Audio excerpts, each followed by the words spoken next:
It's Israel has, over the decades, attacked and destroyed the Palestinian food system as a way to create the conditions of starvation, and in this case now to the degree of genocidal violence. Michael Fakhri, according to your report, 34 Palestinians, the majority of them children, are known to have starved to death since October 7th? Yes, and this is what indicates to us that it's a full-blown famine across all of Gaza. So you can imagine a situation when a community is struggling, the first thing they always do is they feed their children. This is true throughout history.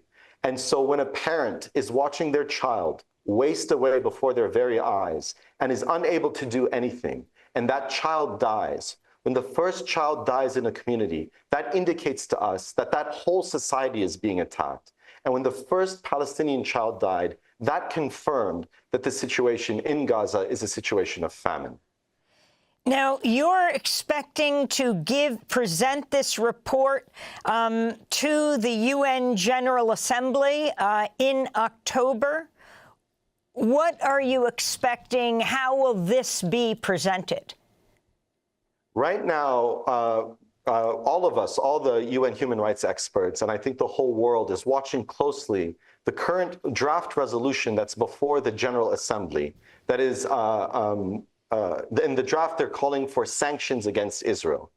Since the first weeks of this war, we as independent human rights experts have been calling for a ceasefire, an immediate ceasefire, and sanctions against Israel. And we'll see how this resolution goes through. By the time I get to New York on October 18th, if there are no sanctions, I will repeat that call for sanctions against Israel. And what I will tell the General Assembly what is at stake. What is at stake is the global order itself. How the world responds to Gaza and to the Palestinian struggle for liberation will determine the structure and the fate of the UN and the global order. Because what's at stake is, of course, the Palestinian people's right to self-determination, their right to return to their territory in Palestine, and American global power, and Europe is facing an existential crisis.